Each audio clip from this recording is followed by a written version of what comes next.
get a chance to get fish back. When I first moved to New Orleans about 10 years ago, I realized that New Orleans is to me, one of the most African cities outside of Africa.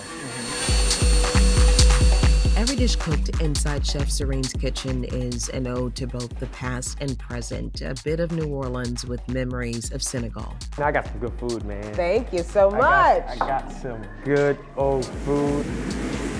So we have some grilled shrimp, some mushrooms, and some suya, which is kind of basically our Creole seasoning. Why the focus on seafood? Because when I moved to New Orleans, I realized that Senegal is surrounded by the coast, and New Orleans have the Gulf.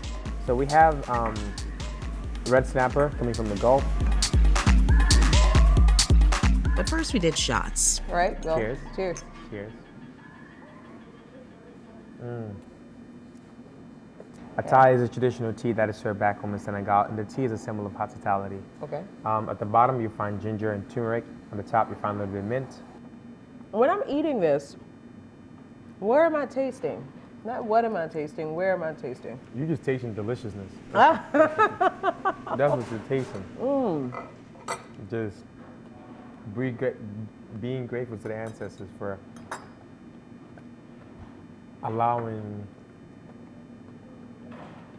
I know, you gotta get that bite in, right?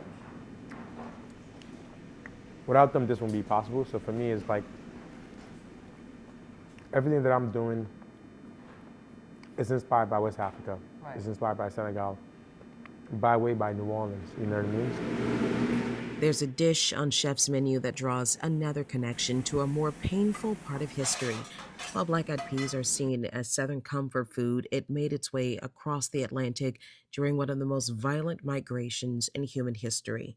The enslaved carried them as seeds, planting them on Southern plantations, using their knowledge to sustain themselves. I visited Senegal. I went to this island called the Greater Island, which is one of the door no return. Before they passed the door no return, each single person was weighted, and that weight had to be 60 kilos. If they were not 60 kilos, they knew they weren't going to make it through the middle passage. So what they did was they had to fatten them up by feeding them black-eyed peas and palm oil. As a kid, I kind of grew up a dish that black-eyed peas and palm oil is always associated as a poor man food. Right.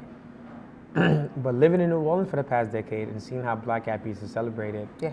you know, especially New Year's Day. Yeah, black-eyed peas and cabbage. Yeah. Yeah. So it brings me many joy. So I wanted to tell my own story into it. So right now on our current menu, we have a dish that is pretty much a staple. We call it the last meal. Right.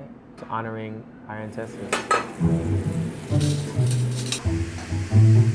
I think food is the last hope really connecting us as people.